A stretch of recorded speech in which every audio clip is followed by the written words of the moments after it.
Hello everyone and welcome to study points 2.0। Friends, आज की इस वीडियो में हम देखेंगे महामैराथन। महामैराथन किसकी? तो प्राचीन भारत का इतिहास। प्राचीन भारत के इतिहास को एक ही वीडियो में हम पूरा आज ख़त्म करने वाले हैं, तो सभी वीडियो को पूरा ज़रूर देखिएगा। और 500 प्लस इसमें हम क्वेश्चन करेंगे, तो TCS के पैटर्न पर सभी क्वेश्चन जो होंगे वो सम्मिलित होंगे। तो जो भी वीडियो देखें उसको फ़ायदा तो ज़रूर और अवश्य मिलेगा। जितने भी कम्पिटिटिव एग्ज़ाम्स की तैयारी करने वाले हैं सबके लिए ये वीडियो बहुत ही इम्पोर्टेंट है, तो वीडियो को अंत तक ज़रूर देखिएगा। तो स्टार्ट करते हैं वीडियो को बिना टाइम वेस्ट किए। फर्स्ट क्वेश्चन है, गुप्तकालीन सिक्कों का सबसे बड़ा ढेर कहाँ से प्राप्त हुआ है? तो इसका सही आंसर होगा बयाना भरतपुर। बयाना भरतपुर से गुप्तकालीन सिक्कों का सबसे बड़ा ढेर प्राप्त हुआ है। ठीक है, अगला प्रश्न है, गुप्त वंश के निम्नलिखित शासकों को क्रम में लगाइए। ठीक है, चंद्रगुप्त, समुद्रगुप्त, चंद्रगुप्त द्वितीय, स्कंदगुप्त। सबके बारे में हमें देखना है ध्यान से। सबसे पहले कौन आया था? तो सबसे पहले आया था चंद्रगुप्त, फिर आया था समुद्रगुप्त, फिर आया था चंद्रगुप्त द्वितीय, उसके बाद था स्कंदगुप्त। ठीक है, तो 1 2 3 4 इसका करेक्ट आंसर होगा। ठीक है, इसका सही आंसर हो जाएगा ऑप्शन डी। अगला प्रश्न देखते हैं। अगला है, सती प्रथा का पहला उल्लेख कहाँ से मिलता है? तो सती प्रथा का पहला उल्लेख मिलता कहाँ से है? तो इसका सही आंसर होगा ऑप्शन सी, एरन अभिलेख से। एरन अभिलेख इसका सही आंसर हो जाएगा। ठीक है फ्रेंड्स, देखिए अगला प्रश्न। अगर आपको इस वीडियो का PDF लेना चाहते हैं तो आप टेलीग्राम चैनल को ज्वाइन कर सकते हैं, लिंक डिस्क्रिप्शन में है। ठीक है, बाल विवाह की प्रथा आरंभ हुई थी तो किसके समय में? तो गुप्त काल के समय में। ठीक है, गुप्त वंश के समय में बाल विवाह की प्रथा आरंभ हुई थी। ऑप्शन सी इसका सही आंसर हो जाएगा। अजंता गुफा के सरीखी जैसी गुफाएं मध्य प्रदेश में कहाँ हैं? तो अजंता गुफाओं के सरीखी जैसी गुफाएं मध्य प्रदेश में कहाँ हैं? तो इसका आंसर होगा बाग। ठीक है, बाग इसका सही आंसर हो जाएगा। अगला प्रश्न है, निम्नलिखित में कौन सा नाटक कालिदास ने नहीं लिखा है? तो माल विकाग्निमित्र ये कालिदास द्वारा लिखा हुआ है, अभिज्ञान शकुंतलम ये भी कालिदास द्वारा लिखा हुआ है, विक्रमोर्वशीयम ये भी कालिदास द्वारा लिखा हुआ है। तो इसका सही आंसर होगा ऑप्शन डी, जानकी हरण। जानकी हरण को कालिदास द्वारा नहीं लिखा गया है। ऑप्शन डी इसका सही आंसर होगा। कौन सा राजवंश हुनों के आक्रमण से अत्यंत विचलित हुआ है? तो सबसे ज़्यादा विचलित हुआ है, तो कौन सा राजवंश? तो इसका सही आंसर होगा गुप्त। गुप्त राजवंश हुनों के आक्रमण से अत्यंत विचलित हुआ था। ठीक है, अगला है, कालिदास द्वारा रचित मालविकाग्निमित्र नाटक का नायक कौन था? तो अग्निमित्र इसका सही आंसर हो जाएगा। ठीक है, कालिदास द्वारा रचित पूछेगा, मालविकाग्निमित्र किसके द्वारा रचा हुआ है? तो कालिदास। नाटक का नायक कौन था? तो अग्निमित्र। ठीक है, अग्निमित्र इसका सही आंसर होगा ऑप्शन सी। अगला है, दिल्ली के महरौली के कुव्वत उल इस्लाम मस्जिद के प्रांगण में स्थित प्रसिद्ध लौह स्तंभ किसकी स्मृति में है? तो इसका सही आंसर हो जाएगा चंद्र। Option B. ऑप्शन बी इसका राइट आंसर हो जाएगा। तो दिल्ली के महरौली के कुव्वत उल इस्लाम मस्जिद के प्रांगण में स्थित प्रसिद्ध लौह स्तंभ चंद्र के स्मृति में है। ठीक है फ्रेंड्स, चंद्र इसका सही आंसर होगा। उम्मीद है सभी क्वेश्चन आप याद करेंगे और बहुत ही अच्छी तरह से समझने का प्रयास करेंगे। किस वंश के शासकों ने मंदिरों एवं ब्राह्मणों को सबसे अधिक ग्राम अनुदान में दिया था? तो अगर अनुदान की बात करें तो सबसे अधिक मंदिर और अधिक जो ग्राम है ये अनुदान में दिया था, तो उसका नाम क्या है? कौन सा वंश? तो इसका सही आंसर होगा गुप्त। ठीक है, गुप्त वंश ने सबसे अधिक शासकों ने मंदिर और ब्राह्मण को सबसे अधिक ग्राम अनुदान में दिया था। तो ऑप्शन ए इसका सही आंसर होगा। गुप्त युग में भू राजस्व की दर थी तो कितनी थी? तो उपज का 6वां भाग। ठीक है, उपज का 6वां भाग इसका सही आंसर हो जाएगा ऑप्शन बी। नालंदा विश्वविद्यालय की स्थापना किस युग में हुई है। किस युग पूछे, किस काल पूछे, बात बराबर है। तो इसका सही आंसर क्या होगा? इसका सही आंसर होगा गुप्त। गुप्त काल में नालंदा विश्वविद्यालय की स्थापना हुई थी। ठीक है, इसका सही आंसर गुप्त काल होगा, ऑप्शन सी। गुप्त राजा जिसने विक्रमादित्य की उपाधि धारण की। ठीक है, तो गुप्त वंश के किस शासक ने विक्रम आदित्य की उपाधि धारण की? क्वेश्चन ऐसा भी पूछ सकता है। तो इसका सही आंसर हो जाएगा चंद्रगुप्त द्वितीय। चंद्रगुप्त द्वितीय गुप्त राजा जिसने विक्रमादित्य की उपाधि धारण की। ठीक है, सही आंसर सी हो जाएगा। पुंड्रवर्धन प्रांत कहाँ अवस्थित थी? तो ये अवस्थित थी बंगाल में। कहाँ पर? उत्तरी बंगाल में। ठीक है, पुंड्रवर्धन भुक्ति प्रांत अवस्थित थी उत्तरी बंगाल में। ठीक है फ्रेंड्स, इसका सही आंसर ए हो जाएगा। उम्मीद है क्वेश्चन सभी आप सभी याद करते हुए चल रहे हैं। वीडियो को पूरा जरूर देखिएगा, पूरा वीडियो। परम भागवत उपाधि धारण करने वाला प्रथम गुप्त शासक कौन था? तो इसका सही आंसर होगा समुद्रगुप्त। ठीक है, समुद्रगुप्त इसका सही आंसर होगा। परम भागवत उपाधि धारण करने वाला प्रथम गुप्त शासक समुद्रगुप्त था। ठीक है, चलते हैं अगले प्रश्न पर। कन्नौज को सर्वप्रथम महत्ता प्रदान करने वाले थे तो कौन? तो इसका सही आंसर होगा मौखरी। सी इसका करेक्ट आंसर होगा। मौखरी नरेश कन्नौज को सर्वाधिक महत्ता प्रदान करने वाले शासक थे। ऑप्शन सी था उसका करेक्ट आंसर। मिहिर कुल का संबंध था, तो मिहिर कुल का संबंध किससे था? तो इसका सही आंसर होगा हुणों से। मिहिर कुल का संबंध हुणों से था। ठीक है फ्रेंड्स, तो ऑप्शन बी इसका सही आंसर हो जाएगा। अगला प्रश्न है, किस संगम युगीन राज्य के संरक्षण में 3 संगमों का आयोजन किया गया? तो इसका सही आंसर होगा पांड्य साम्राज्य। तो पांड्य साम्राज्य इसका सही आंसर होगा, ऑप्शन सी। ठीक है, तमिल भाषा के शिल्पाधिकारम और मणिमेखलाई नामक गौरव ग्रंथ किससे संबंधित है? तो क्वेश्चन ये भी पूछ सकता है कि शिल्पाधिकारम और मणिमेखलाई ये क्या है? ग्रंथ है। किस भाषा में है? तमिल भाषा में है। संबंधित किस धर्म से है? तो ये होगा किस धर्म से संबंधित है? तो बौद्ध धर्म से। ठीक है, बौद्ध धर्म से ये संबंधित है। अगला प्रश्न जो है यह संगम युग में उरेयूर क्या है? एक स्थल का नाम है, जगह का नाम है। तो ये किसके लिए विख्यात था? तो ये विख्यात था, ऑप्शन बी, कपास व्यापार के केंद्र के लिए ये विख्यात था। ठीक है, ऑप्शन बी इसका सही आंसर हो जाएगा। धार्मिक कविताओं का संकलन, ठीक है, कुरल किस भाषा में है? तो कुरल है तमिल भाषा में।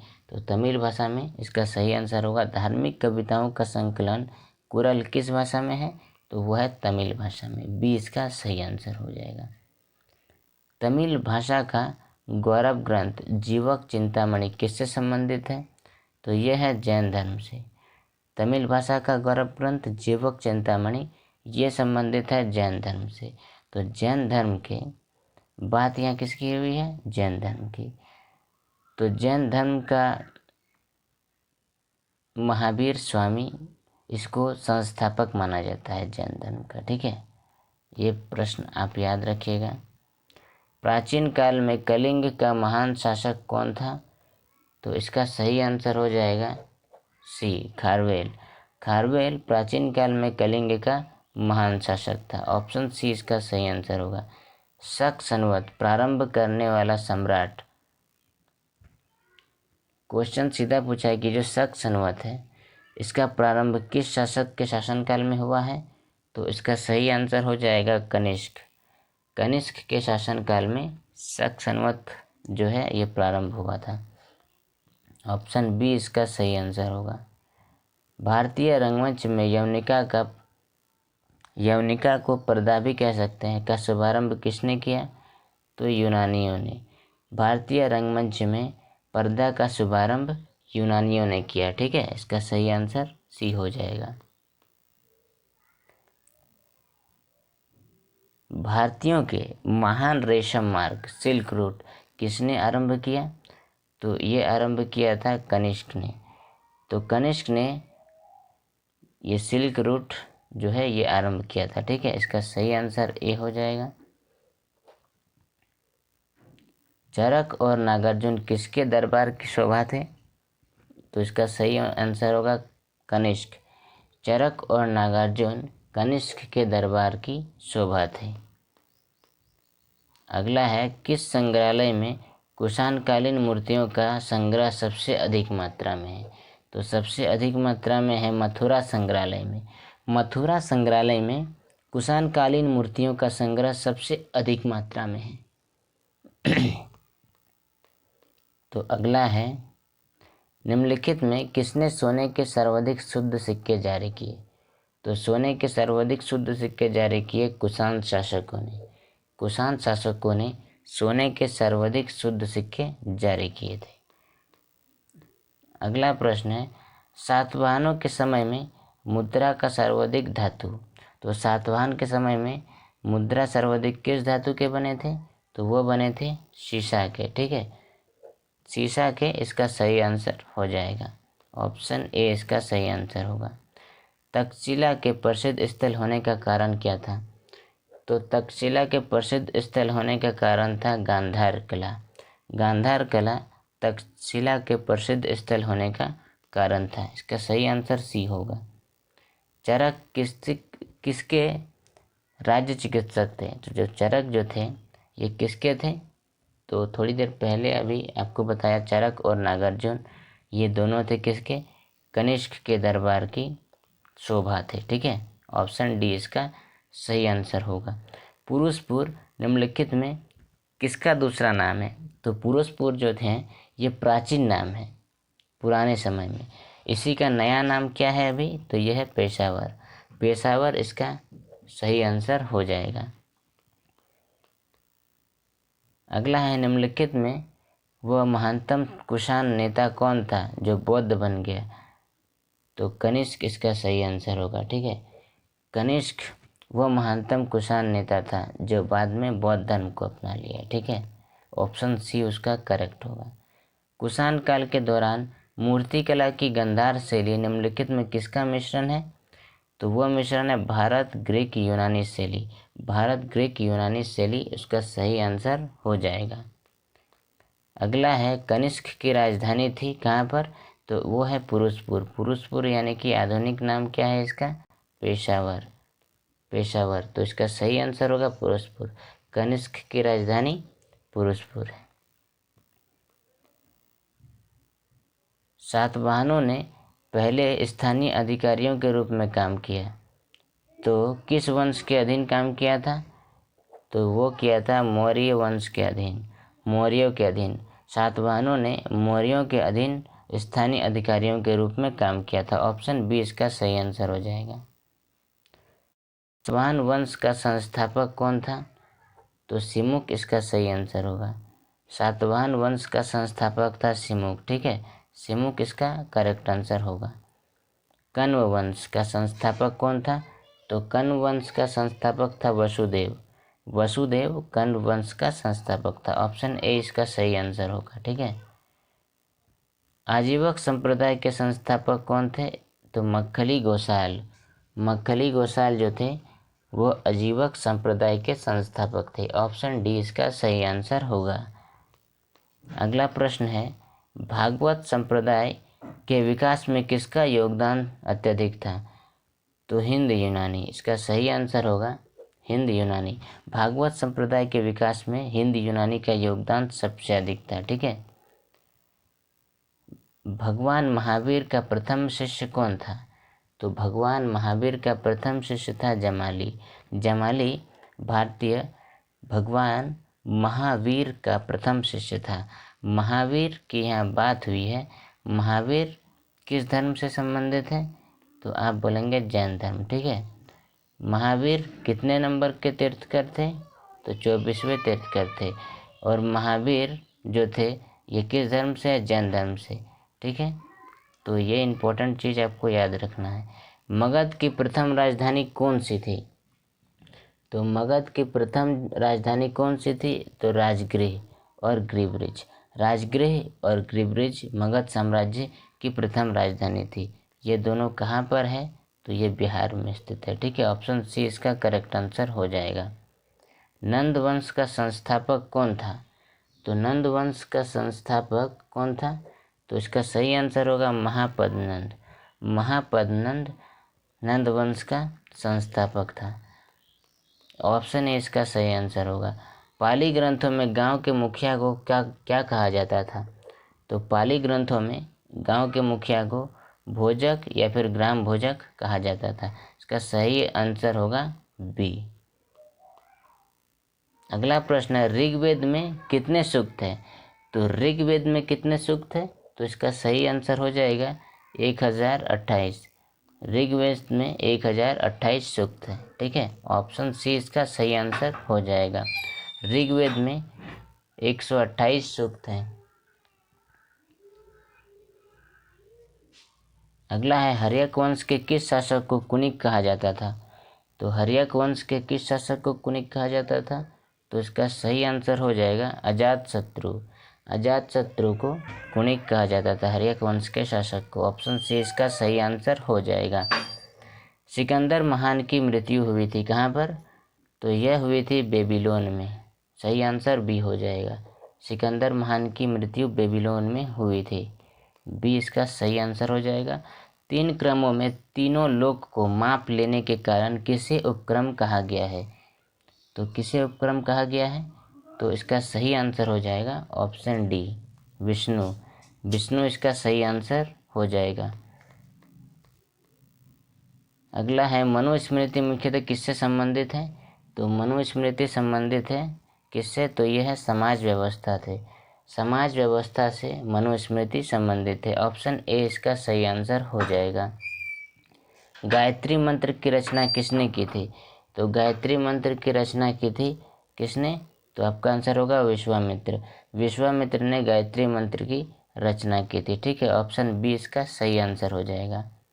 अगला है, आदि काव्य की संख्या किसे दी जाती है? तो आदि काव्य की संज्ञा दी जाती है रामायण। रामायण किसके द्वारा लिखा हुआ है? तो यह है महर्षि वाल्मीकि। वाल्मीकि द्वारा रामायण लिखा गया है। ठीक है, अगला है, निम्नलिखित में कौन सी स्मृति प्राचीनतम है? तो इसका सही आंसर होगा मनुस्मृति। मनुस्मृति सबसे प्राचीनतम स्मृति है। ऑप्शन ए उसका सही आंसर होगा। वैदिक युग में यज्ञ कहा जाता था, तो किसे? तो जौ को वैदिक युग में यज्ञ कहा जाता था। ठीक है, जो इसका सही आंसर होगा। ऋग्वैदिक युग में प्राचीनतम संस्था कौन सी थी? तो इसका सही आंसर हो जाएगा विदथ। विदथ इसका सही आंसर होगा। ऋग्वैदिक युग में प्राचीनतम संस्था कौन सी थी? तो इसका आंसर होगा विदथ। ठीक है, सी इसका सही आंसर होगा। ब्राह्मण ग्रंथों में सर्वाधिक प्राचीनतम कौन है? तो ब्राह्मण ग्रंथों में सर्वाधिक प्राचीन कौन है? तो इसका सही आंसर होगा शतपथ ब्राह्मण। शतपथ ब्राह्मण ब्राह्मण ग्रंथों में सबसे प्राचीन है। ठीक है, इसका सही आंसर बी हो जाएगा। अगला है, गोत्र व्यवस्था प्रचलन में कब आई? तो गोत्र व्यवस्था प्रचलन में कब आई? तो वो आई उत्तर वैदिक काल में। उत्तर वैदिक काल में गोत्र व्यवस्था प्रचलन में आई। इसका सही आंसर बी होगा। आर्य भारत में संभवतः आए। तो आर्य जो भारत में आए वो कहाँ से आए? तो वो आए मध्य एशिया से। ठीक है, वो मध्य एशिया से आए थे। ऑप्शन बी इसका सही आंसर होगा। ऋग्वेद में कुल कितने मंडल है? तो सही आंसर डी हो जाएगा। ऋग्वेद में कुल 10 मंडल है। ठीक है, ऑप्शन डी इसका सही आंसर हो जाएगा। आर्य शब्द इंगित करता है, तो क्या इंगित करता है आर्य शब्द? तो आर्य शब्द ये इंगित करता है श्रेष्ठ वंश को। ठीक है, इसका सही आंसर डी हो जाएगा। आर्य शब्द श्रेष्ठ वंश को इंगित करता है। ऑप्शन डी इसका सही आंसर होगा। अगला प्रश्न है, किस वेद में जादुई माया और वशीकरण मैजिकल चार्म्स एंड स्पेल्स का वर्णन है? तो जादुई माया और वशीकरण का वर्णन किस वेद में है? तो इसका सही आंसर हो जाएगा अथर्ववेद। ठीक है, अथर्ववेद में जादुई माया और वशीकरण का वर्णन है। ऑप्शन डी इसका सही आंसर होगा। कदम्ब राज्य की स्थापना मयूर शर्मन ने की थी। ठीक है, किसने की थी? मयूर शर्मन ने कदम्ब राज्य की स्थापना। उसने अपनी राजधानी बनाई, कहाँ बनाई थी? बंगाल को। ठीक है, किसको बनाई थी? बंगाल को अपनी राजधानी बनाई थी। मेगास्थनीज ने भारतीय समाज को कितने श्रेणियों में विभाजित किया? तो मेगास्थनीज ने भारतीय समाज को सात श्रेणियों में विभाजित किया था। ऑप्शन डी इसका सही आंसर हो जाएगा। अगला प्रश्न है, मौर्य काल में शिक्षा का सर्वाधिक प्रसिद्ध केंद्र था। तो मौर्य वंश में शिक्षा का सर्वाधिक प्रसिद्ध केंद्र था तक्षशिला। तक्षशिला इसका सही आंसर हो जाएगा। ऑप्शन सी इसका करेक्ट आंसर होगा। ठीक है, निम्नलिखित में किस शहर में अशोक के शिलालेख नहीं है? तो गिरनार में मिल जाएगा, कंधार में भी मिलेगा, टोपरा ये भी है। तो शिलालेख कहाँ पे नहीं है? सही आंसर होगा पाटलिपुत्र। ऑप्शन सी इसका करेक्ट आंसर हो जाएगा। अशोक के शिलालेख पाटलिपुत्र में नहीं है। ठीक है, और अगला प्रश्न है, मुद्रा राक्षस के लेखक कौन है? ये इंपॉर्टेंट क्वेश्चन है, कई बार पूछा हुआ है। मुद्रा राक्षस के लेखक जो हैं वो कौन है? तो वो है विशाख दत्त। विशाख दत्त इसका सही आंसर होगा। विशाख दत्त मुद्रा राक्षस के लेखक है। Option B. ठीक है, मौर्य साम्राज्य में प्रचलित मुद्रा का नाम क्या था? तो मौर्य साम्राज्य में जो प्रचलित मुद्रा का नाम था वो था पन। इंपॉर्टेंट क्वेश्चन रहेगा, पूछा जाता है। पन इसका सही आंसर होगा। मौर्य साम्राज्य में मुद्रा का नाम जो था वो था पन। सांची किस कला और मूर्ति कला का निरूपण करता है? तो ये है बौद्ध धर्म से। ठीक है, सांची स्तूप ये संबंधित है बौद्ध धर्म से। ठीक है, बौद्ध धर्म। ऑप्शन बी इसका सही आंसर होगा। निम्नलिखित में से प्राचीनतम राजवंश कौन सा है? तो सबसे प्राचीनतम राजवंश है मौर्य। ठीक है, मौर्य राजवंश प्राचीनतम राजवंश है इसमें से। ऑप्शन ए उसका सही आंसर होगा। निम्नलिखित में वह व्यक्ति कौन है जिसका नाम देवगान प्रियदर्शी भी था? तो सम्राट अशोक, मौर्य सम्राट अशोक जो है उसका अन्य नाम देवान प्रियदर्शी भी था। ठीक है, इसका सही आंसर अशोक हो जाएगा। ऑप्शन ए इसका सही आंसर होगा। बिंदुसार ने विद्रोहियों को कुचलने के लिए अशोक को कहाँ भेजा? तो तक्षशिला, इसका सही आंसर होगा बी। बिंदुसार ने विद्रोहियों को कुचलने के लिए अशोक को तक्षशिला भेजा। ऑप्शन बी सही आंसर होगा। अगला है, निम्नलिखित में किसकी तुलना मैकियावेली के प्रिंस से की जाती है? तो मैकियावेली के प्रिंस से किसकी तुलना की जाती है? तो कौटिल्य का अर्थशास्त्र। कौटिल्य के अर्थशास्त्र की तुलना मैकियावेली के प्रिंस से की जाती है। अगला है, चाणक्य का अन्य नाम क्या था? तो चाणक्य क्या दूसरा नाम था विष्णुगुप्त। उसे विष्णुगुप्त भी कहा जाता था। ऑप्शन बी इसका सही आंसर होगा। आधुनिक देवनागरी लिपि का प्राचीनतम रूप क्या है? तो इसका सही आंसर हो जाएगा ब्राह्मी लिपि। ठीक है, आधुनिक देवनागरी लिपि का प्राचीनतम रूप है देवनागरी लिपि। ठीक है, यहाँ है, उस स्रोत का नाम बतलाएं जो प्राचीन भारत के व्यापारिक मार्गों पर मौन है। तो ये है मिलिंद पन्हो। इसका सही आंसर बी हो जाएगा। मिलिंद पन्हो प्राचीन भारत के व्यापारिक मार्गों पर मौन है। ठीक है, अगला प्रश्न है, नालंदा विश्वविद्यालय किसके लिए विश्व प्रसिद्ध था? तो ये किसके लिए विश्व प्रसिद्ध था? तो ये विश्व प्रसिद्ध किसके लिए था? क्वेश्चन है। ऑप्शन सी इसका सही आंसर होगा। बौद्ध धर्म दर्शन के लिए नालंदा विश्वविद्यालय प्रसिद्ध था। ठीक है, अगला है, पूरा पाषाण काल में आदि मानव के मनोरंजन के साधन थे।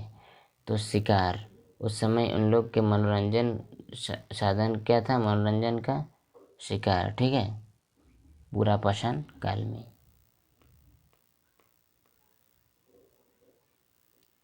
नाट्यशास्त्र की रचना किसने की? नाट्यशास्त्र की रचना की थी भरत मुनि। भरत मुनि इसका सही आंसर होगा। भरत मुनि नाट्यशास्त्र की रचना की थी। ठीक है, हितोपदेश के लेखक कौन है? तो हितोपदेश के लेखक हैं नारायण पंडित। इसका सही आंसर होगा ऑप्शन सी नारायण पंडित। नारायण पंडित हितोपदेश के लेखक हैं। किस पुस्तक का 15 भारतीय 40 विदेशी भाषाओं में अनुवाद किया जा चुका है? तो इसका सही आंसर होगा पंचतंत्र। पंचतंत्र इसका सही आंसर होगा। पंचतंत्र पुस्तक जो है इसका 15 भारतीय भाषा और 40 विदेशी भाषाओं में अनुवाद किया जा चुका है। ठीक है, ऑप्शन सी इसका सही आंसर होगा। शून्य की खोज किसने की? तो शून्य की खोज किसने की? तो इसका सही आंसर होगा आर्यभट्ट। आर्यभट्ट। शून्य की खोज किसने की? तो इसका सही आंसर आर्यभट्ट होगा। ठीक है, आर्यभट्ट ने की थी। किस विदेशी यात्री ने भारत का दौरा सबसे पहले किया? तो सबसे पहले किया था भारत का दौरा, आपको पता होगा, मेगास्थनीज। मेगास्थनीज ने, कौन थे ये? विदेशी यात्री थी, सबसे पहले भारत का दौरा किया था। ठीक है। वैदिक धर्म का मुख्य लक्षण इसमें से किसकी उपासना था? तो इसका सही आंसर हो जाएगा प्रकृति। वैदिक धर्म का मुख्य लक्षण इसमें से प्रकृति की उपासना था। ठीक है, प्रकृति इसका सही आंसर होगा। पुराणों की संख्या कितनी है? तो पुराणों की संख्या कितनी है? 18। ठीक है, पुराणों की संख्या है 18। सही ऑप्शन ए हो जाएगा। अगला प्रश्न है, ऋग्वेद के किस मंडल में शूद्र का उल्लेख पहली बार मिलता है? तो शूद्र का उल्लेख पहली बार मिलता है ऋग्वेद के 10वें मंडल में। ठीक है, इसका सही आंसर डी हो जाएगा। अगला है, ऋग्वेद में संपत्ति का प्रमुख रूप क्या है? तो संपत्ति का प्रमुख रूप है गोधन। इसका सही आंसर हो जाएगा ऑप्शन ए। ऋग्वेद में संपत्ति का प्रमुख रूप गोधन है। अगला है, कृष्ण भक्ति का प्रथम और प्रधान ग्रंथ है? तो कृष्ण भक्ति का प्रथम और प्रधान ग्रंथ है श्रीमद् भगवद गीता। बी इसका सही आंसर हो जाएगा। श्रीमद् भगवद गीता कृष्ण भक्ति का प्रथम और प्रधान ग्रंथ है, ऑप्शन बी। प्रथम विधि निर्माता कौन है? तो प्रथम विधि निर्माता कहा जाता है मनु। मनु को, मनु इसका सही आंसर हो जाएगा, ऑप्शन ए। भारतीय संगीत का आदि ग्रंथ कहा जाता है? तो भारतीय संगीत का आदि ग्रंथ कहा जाता है सामवेद। सामवेद को भारतीय संगीत का आदि ग्रंथ कहा जाता है। ठीक है, सामवेद इसका सही आंसर होगा। ऋग्वैदिक आर्यों का मुख्य व्यवसाय क्या था? तो ऋग्वैदिक आर्यों का मुख्य व्यवसाय था पशुपालन। पशुपालन इसका सही आंसर हो जाएगा। ऋग्वैदिक आर्यों का मुख्य व्यवसाय था पशुपालन, ऑप्शन बी। ठीक है। वेदों की संख्या कितनी है? वेदों की संख्या है 4। आप सभी को ये चीज़ पता होगा। वेदों की संख्या कितनी है? 4। ठीक है। अगला है, किस वेद में प्राचीन वैदिक युग की संस्कृति के बारे में सूचना दी गई है? तो इसका सही आंसर होगा ऋग्वेद। ऋग्वेद में यह सूचना दी गई है। वैदिक गणित का महत्वपूर्ण अंग है? तो वैदिक गणित का महत्वपूर्ण अंग कौन है? तो यह है शल्वसूत्र। शल्वसूत्र वैदिक गणित का महत्वपूर्ण अंग है, ऑप्शन सी इसका सही आंसर हो जाएगा। इसमें से किस फसल का ज्ञान वैदिक काल के लोगों को नहीं था? तो वैदिक काल के लोगों को नहीं था किस फसल की ज्ञान? तो इसका सही आंसर हो जाएगा ऑप्शन डी, ये जो तंबाकू है, तंबाकू फसल का ज्ञान वैदिक काल के लोगों को नहीं था। ठीक है। आर्य शब्द का शाब्दिक अर्थ क्या है? तो इसका सही आंसर होगा श्रेष्ठ या कुलीन। श्रेष्ठ या कुलीन आर्य शब्द का शाब्दिक अर्थ है, ऑप्शन बी। केरल में सर्वाधिक प्रचलित शास्त्रीय नृत्य है? तो कथकली। कथकली इसका सही आंसर हो जाएगा, ऑप्शन बी। निम्न में कौन एक त्रिपिटक अंग नहीं है? तो त्रिपिटक अंग कौन नहीं है? तो इसका सही आंसर हो जाएगा जातक। जातक त्रिपिटक अंग नहीं है। ठीक है।